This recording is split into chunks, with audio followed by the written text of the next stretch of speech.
Hello, welcome back to my channel. I hope you're having a beautiful, fantastic, productive day, and I hope you're enjoying the early fall weather.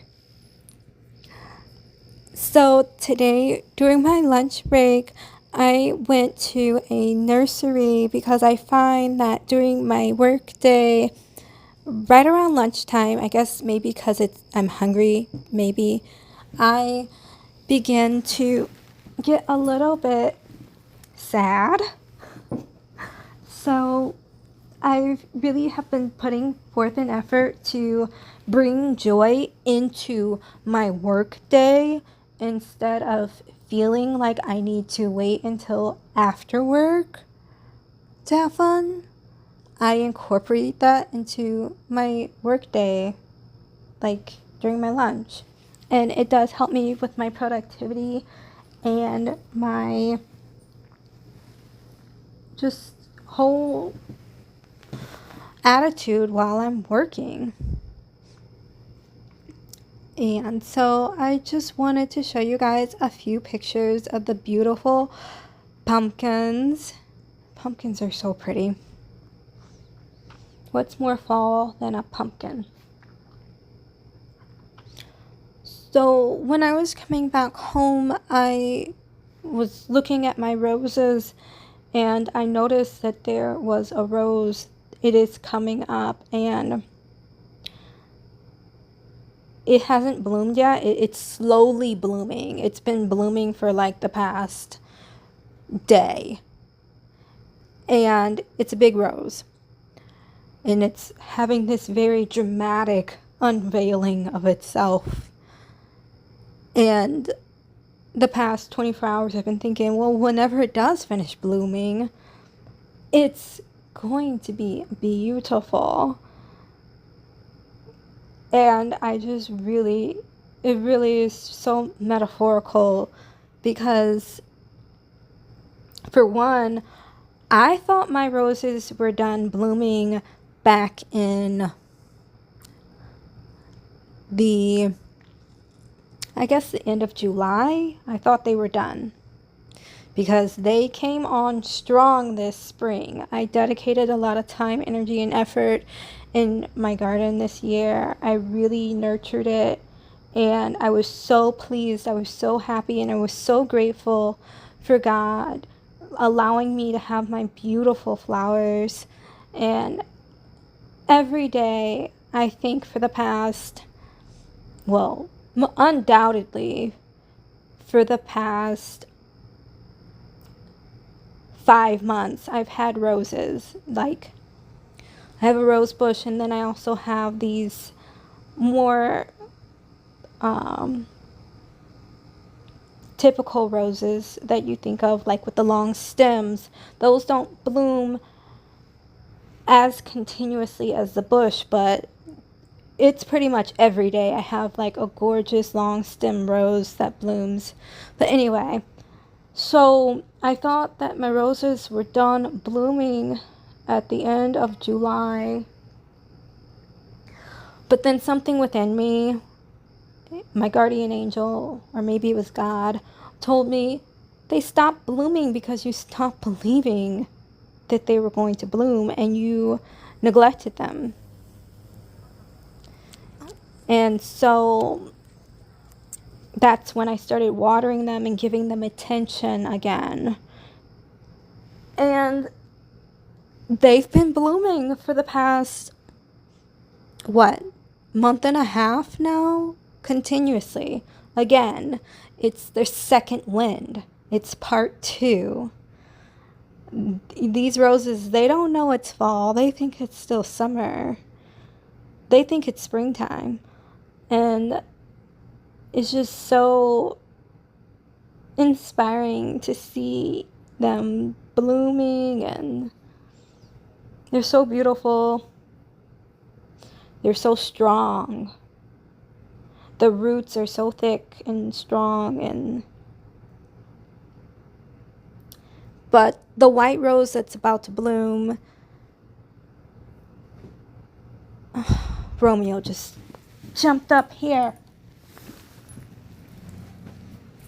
Okay, the white rose that's about to bloom, it's a showstopper.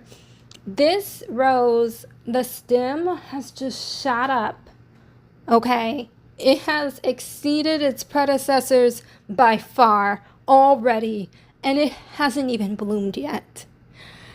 You can see this rose from like the parking lot, and you can see how big and full of life it is, and how you can see just how determined it is. This rose, it knows that it is a rose. It is fully in the know. It has, if it was a person, it would be completely self-actualized. It knows. It knows its potential even though it has not bloomed yet. And you can look at it and you can tell that this rose, it's just not like the others. It's not like the roses that are on my rose bush. It's not like the other long stem roses that have already bloomed and died. It is something so very special about this rose.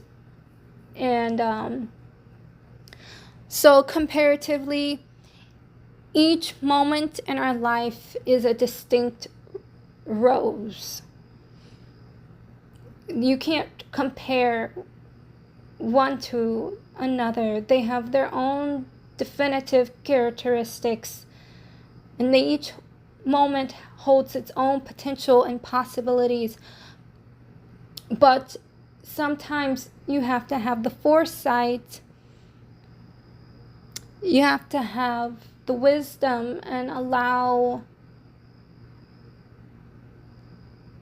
you have to listen to God when He speaks. And sometimes that is so much of a challenge, because in order to hear His voice, you have to be so quiet within yourself, and you have to have a sort of peace or extreme desire to have that peace, a willingness, a stillness. I can't describe it, but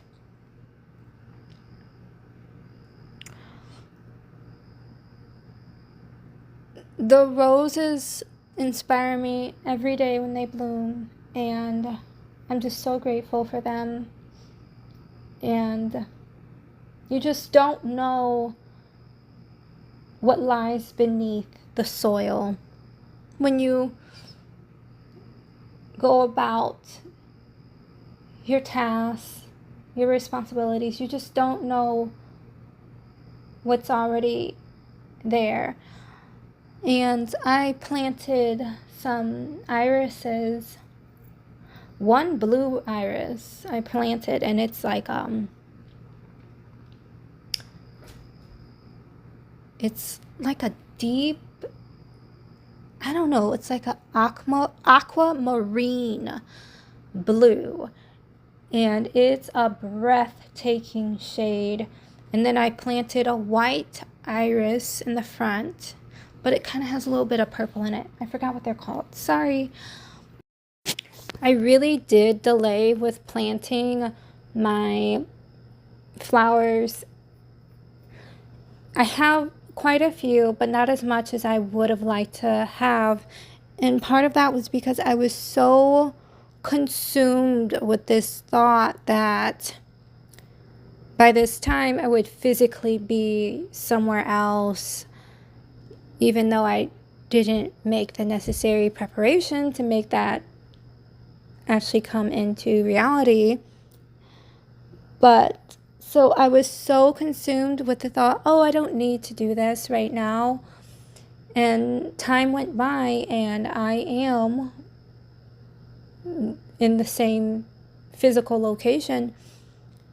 So I'm sharing all this to say, you may have motivations to be somewhere else, figuratively or physically in your life. Don't let that ambition, that vision, that dream, that aspiration, do not let that keep you from fully enjoying what is happening now. You don't have to delay your joy. Yes, you can prepare for a bigger joy in the future, but fully enjoy this moment, because this moment is also significant. It is important. It's impactful. It is special and unique. And if it were not for this moment, you wouldn't get to the next moment. So the best is yet to come. Life is so surprising, and it can turn in the blink of an eye.